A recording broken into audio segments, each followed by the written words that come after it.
So hello everyone, my name है पुष्कर पाठक और मैं आज लेकर आया हूँ जियोग्राफी का चैप्टर। इतने दिन से हम लोग केमिस्ट्री किए, हम लोगों ने वो किया, फिजिक्स किया, सारी चीज़ें देखा, साइंस देखा, इंग्लिश देखा। अब स्टार्ट करते हैं हिस्ट्री का चैप्टर 1। वो भी हम लोग स्टार्ट कर रहे हैं किससे?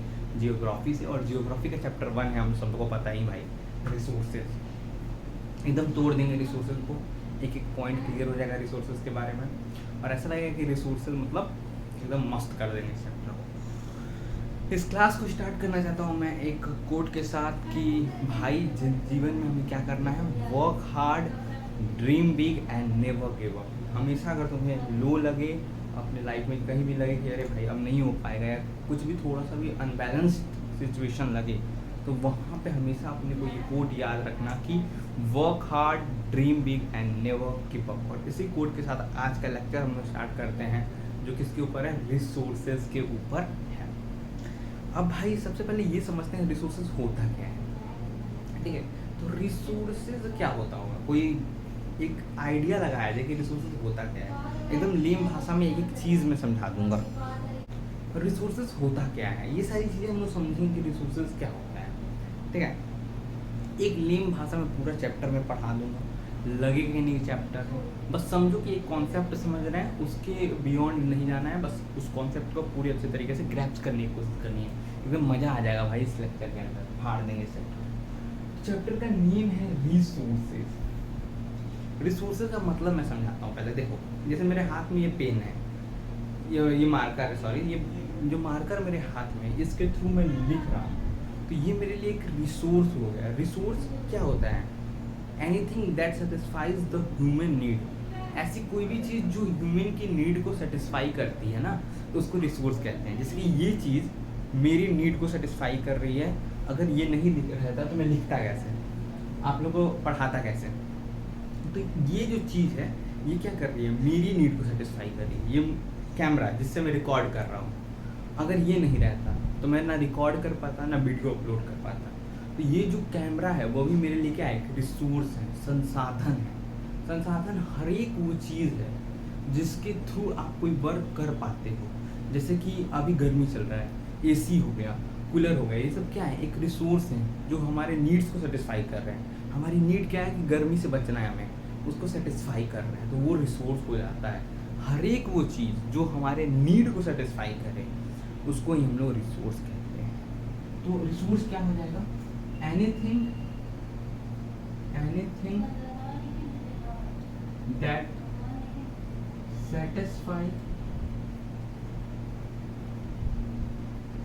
satisfy the human need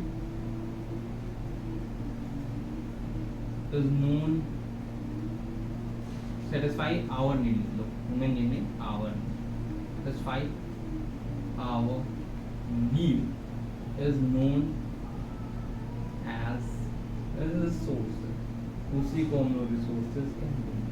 example में जो लिखना है लिख सकते हो आप। सबसे ज़्यादा अच्छा एग्जाम्पल में मानो, जो यूनिवर्सल एग्जाम्पल है, वाटर नहीं रहेगा मर जाओगे, सनलाइट नहीं रहेगा तो सोर्स ऑफ एनर्जी हमारे पास नहीं रहेगी। तो ये सारी चीज़ें क्या हैं? वो चीज़ें हैं जो हमारे नीड को सेटिस्फाई कर रही हैं। अगर पानी नहीं होगा, प्यासे मर जाएंगे हम लोग। अगर हमारे पास सनलाइट नहीं होगा, सूरज चच्चा नहीं होंगे, तो कैसे काम चलेगा? कोई भी काम नहीं हो पाएगा चच्चा के बिना, ठीक है? तो ये चीज़ हमें समझ में आनी चाहिए कि रिसोर्सेज क्या होता है। अब क्या हुआ ना कि लोगों ने, देखो अब एक और चीज़ मैं बताना चाहता हूँ कि जो ह्यूमंस होते हैं ना, वो भी एक तरह के रिसोर्स ही होते हैं। हम लोग भी एक तरह के रिसोर्स ही हैं, ठीक है? हम लोग को ह्यूमन रिसोर्स कहा जाता है। क्यों कहा जाता है? क्योंकि पहले के ज़माने में हम लोग क्या थे, हम लोग की जो स्पीसीज़ थी, होमो सेपियंस, जो हमारी स्पीसी है, वो धीरे धीरे इवॉल्व हुई है। अगर तो आप बायोलॉजी में स्टूडेंट हो, बायोलॉजी में पढ़े हो थोड़ा बहुत, तो ये जानते ही होंगे। हम लोग धीरे धीरे इवॉल्व हुए हैं, ठीक है? होमो सेपियंस हमारी स्पीसीज हुआ करती थी। पहले हम लोग जंगल में रहा करते थे, जंगल से धीरे धीरे धीरे डेवलप कर करके हम लोग सिटी तक पहुँचे। कैसे पहुँचे सिटी तक? हम लोग के कारण तो पहुँचे। एक ह्यूमंस के पास सबसे स्पेसिफिक चीज़ होती है उसकी ब्रेन, और उसने उस ब्रेन का यूज़ करके डेवलपमेंट में हेल्प किया। किसके? सिटी के हो गए, रूरल एरियाज़ को डेवलप करने में हो गया, जंगल से मतलब कि आप एक जंगल से उठकर कहाँ आ गए, सिटी के अंदर आ गए, फॉरेस्ट टू सिटी आ गए आप, ये कैसे हुआ? ह्यूमन रिसोर्स की तरह। तो हम भी एक रिसोर्स हैं।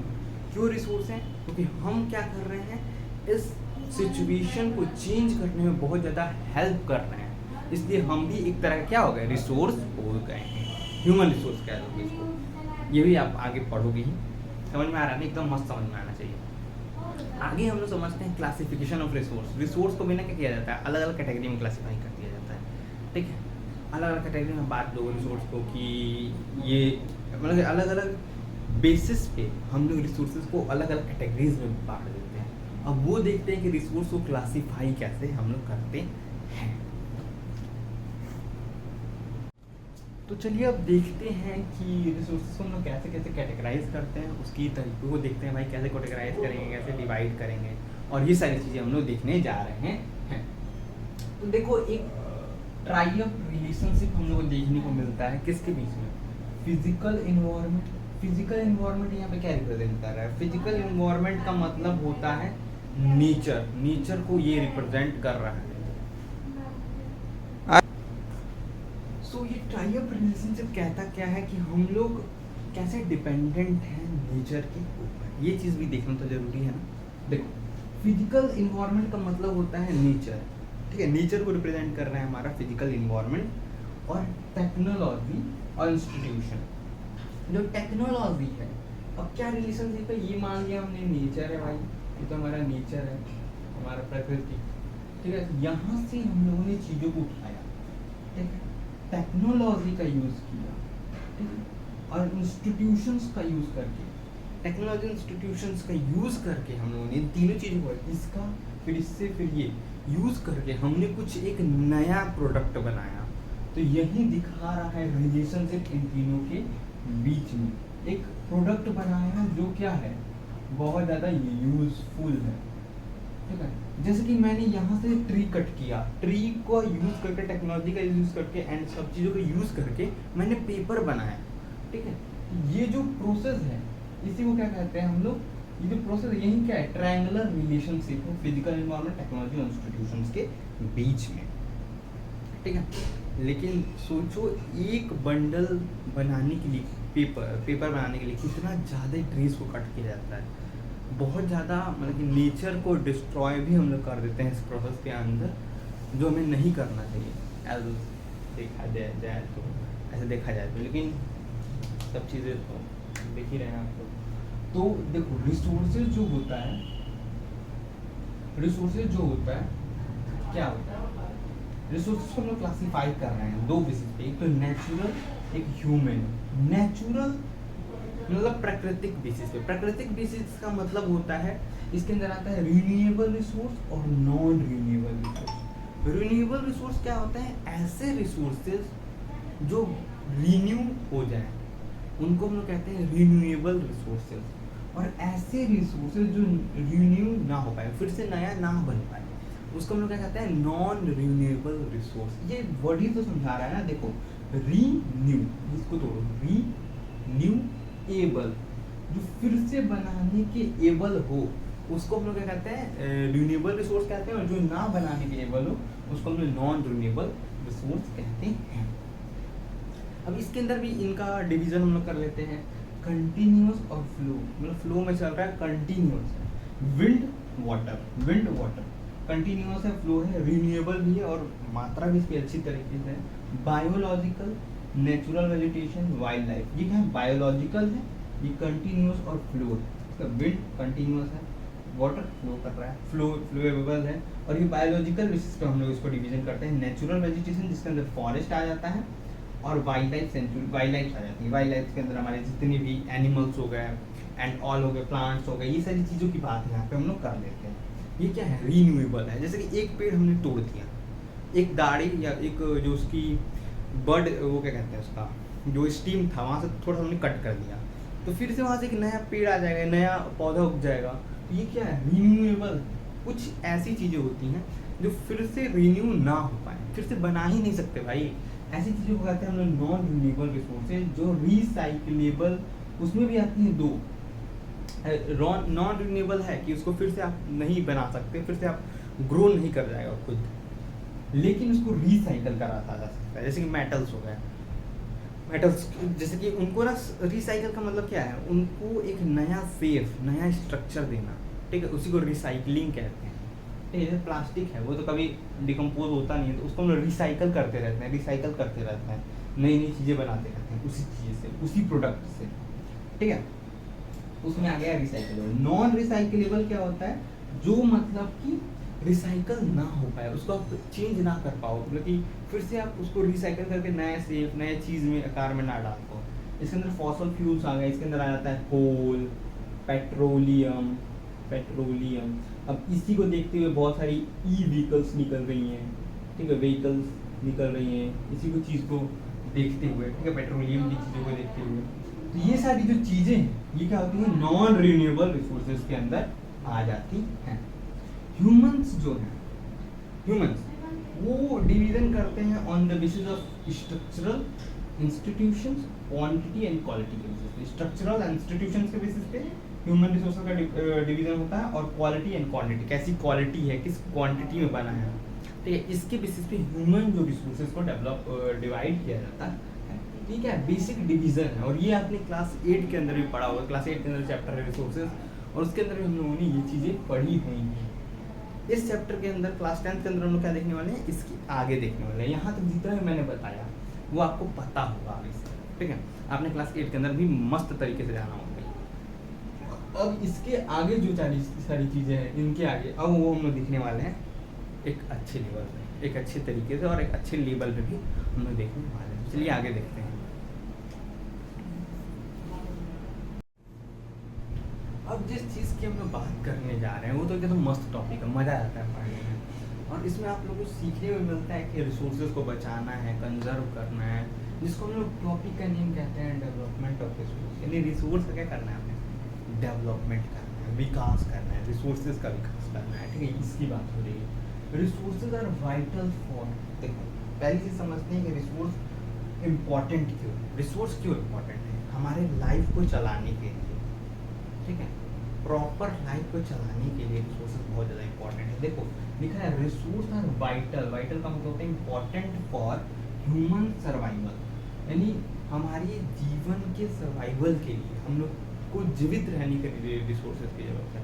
कैसे, जैसे उसमें हम लोगों ने देखा था वाटर इज़ अ रिसोर्स, अगर पानी नहीं रहेगा तो हम लोग मर जाएंगे। फूड इज़ अ रिसोर्स, वो भी एक रिसोर्स है। लाइट इज़ अ रिसोर्स, ये भी एक रिसोर्स है। सारी चीज़ें क्या है, रिसोर्सेज है, वो संसाधन जो हमारे लाइफ को चलाते हैं, जिसके कारण हम लोग कुछ भी नहीं है। वो चीज़ें अगर नहीं रहेंगी तो हम लोग भी जीवित नहीं रहेंगे, ठीक है, ये कह रहा है। ह्यूमन सर्वाइवल के लिए ज़रूरी है maintaining the quality of life, एक अच्छा लाइफ स्टाइल या क्वालिटी लाइफ की मेंटेन करने के लिए बहुत ज़्यादा ज़रूरी है रिसोर्सेज, ठीक है।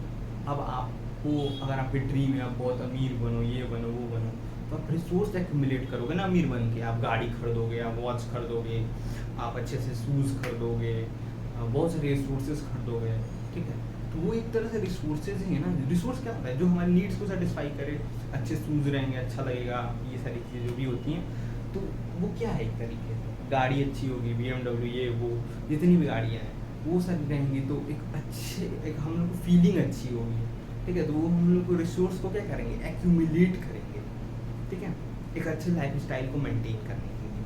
तो एक maintaining the quality of life के लिए भी रिसोर्सेज बहुत ज़्यादा जरूरी होती है, ठीक है। अब कहा जाता है ना कि रिसोर्स क्या है, फ्री गिफ्ट है, किसका, नेचर का। नेचर का एक तोहफा है हमारे लिए रिसोर्स, ठीक है। नेचर कैसे तोहफा देती है, फल फ्रूट्स जितने भी हैं वो क्या है, रिसोर्सेज है ना। खा के अपनी ग्रीड को, अपनी जो आपको भूख लगता है आप उसको क्या कर सकते हो, शांत कर सकते हो, नहीं अपनी नीड्स को सेटिस्फाई कर रहे हो उस फूड के थ्रू या उस फ्रूट के थ्रू, वो भी क्या है, एक रिसोर्स भी है, नेचुरल है। वाटर इज ऑल्सो नेचुरल, ठीक है।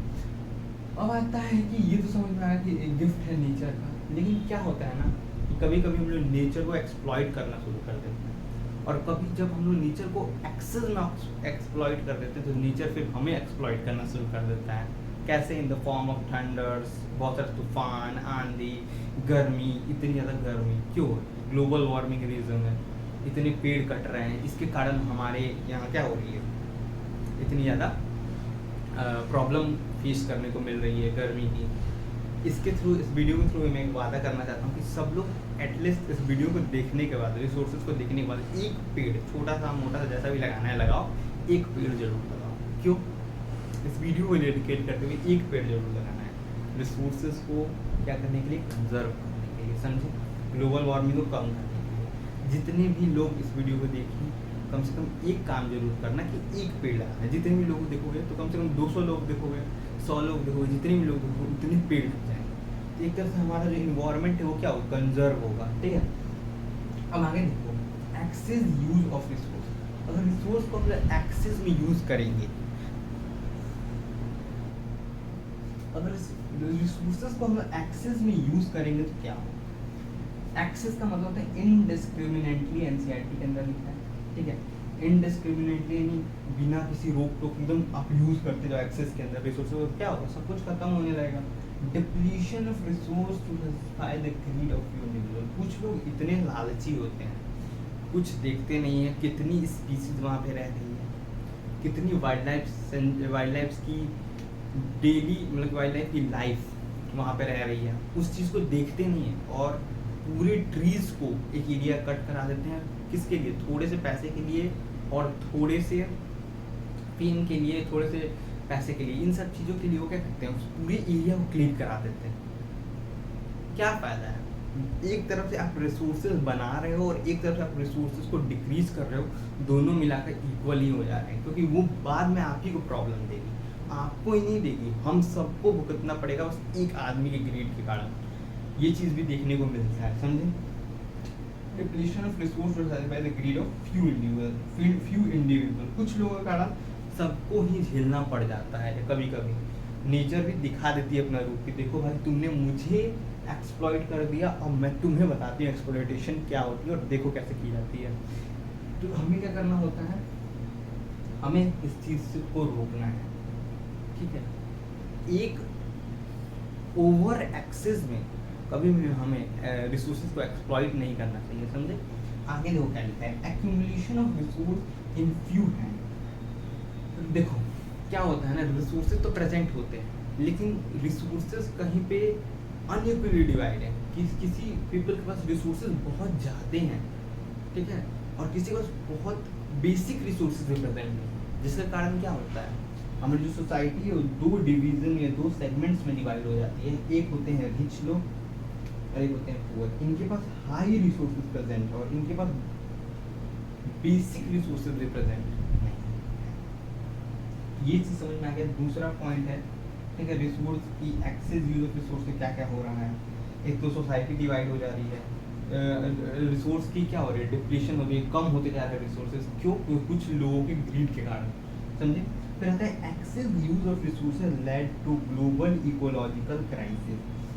ग्लोबल इकोलॉजिकल क्राइसिस देखने को मिलते हैं ग्लोबल लेवल पे। कैसे? जैसे मैंने बोला था, ग्लोबल वार्मिंग हो रही है, ओजोन लेयर डिप्लीशन हो रहा है, इन्वायरमेंटल पॉल्यूशन, लैंड डिग्रेडेशन। इसमें क्या हो रहा है, लैंड डिग्रेडेशन, खराब होते जा रही है लैंड, जिसके कारण अच्छे से हम लोग फॉरेस्ट में मतलब ट्रीज को ग्रो नहीं कर पा रहे हैं। इन्वायरमेंटल पॉल्यूशन, इतनी व्हीकल्स हो गई हैं, ये सारी कार, बसेस एंड ऑल, सब के कारण क्या हो रहा है, बहुत ज़्यादा इन्वायरमेंटल पॉल्यूशन का भी हमें फेस करने को देखने को मिल रहा है। फिर आता है ओजोन लेवल का डिप्लीशन हो रहा है। इतना ज़्यादा ओजोन लेवल डिप्लीट हो रहा है कि हम लोग को मतलब कि जो हार्मफुल रेज है उनसे भी शायद वो बचा ना पाए, इतना डिप्लीशन स्टार्ट हो गया है हमारे ओजोन लेयर के अंदर, समझे। और शायद एक होल भी देखने को मिला था हमारे ओजोन लेयर के अंदर, ज़्यादा वो थोड़ा थोड़ा सही हो गया है। और ग्लोबल वार्मिंग तो मैंने बताया है, इतना ज़्यादा ग्लोबल वार्मिंग हो रहा है, जिसके कारण क्या हो रहा है, हमारे सिटी में, हमारे एरिया में बहुत ज़्यादा क्या देखने को मिल रही है, गर्मी, इतनी ज़्यादा गर्मी बढ़ गई है। पहले के कंपेयर में देखा जाए तो गर्मी बहुत ज़्यादा बढ़ गई है। इसका मेन रीज़न क्या है, ट्रीज़ की कटिंग, इतना ज़्यादा over excess use of resources ही इसका मेन रीज़न है। ये आ जाता है टॉपिक डेवलपमेंट ऑफ रिसोर्स के अंदर, कि रिसोर्स को बताया जाता है कि डेवलपमेंट रिसोर्स की बहुत ज़्यादा ज़रूरी है, कंजर्वेशन रिसोर्स की बहुत ज़्यादा ज़रूरी है। इसी टॉपिक से रिलेटेड आपने एक टॉपिक पढ़ा हुआ है जिसका नेम है सस्टेनेबल डेवलपमेंट। उसके 2 पॉइंट्स हैं। वो कहता है कि डेवलपमेंट तो करो, लेकिन ऐसे करो कि आप फ्यूचर जनरेशन के लिए क्या कर पाओ, कंजर्व कर पाओ, ठीक है। सॉरी ये नहीं कहता, सॉरी मैंने गलत बोल दिया। डेवलपमेंट करो, ठीक है, अपने कामों को करो, लेकिन ऐसे करो कि आप रिसोर्स को कंजर्व कर पाओ फॉर द फ्यूचर जनरेशन। ये चीज़ क्या है, आपका सस्टेनेबल डेवलपमेंट है। उसको भी हम इसके अंदर इंक्लूड कर सकते हैं कि कैसे उसके सॉल्यूशन के अंदर आ जाएगा कि एक्सेस यूज ऑफ रिसोर्सेज को बचाने के लिए हम लोग क्या क्या कर सकते हैं उसके अंदर। अब आगे बढ़ते हैं, देखते हैं क्या लिखा है।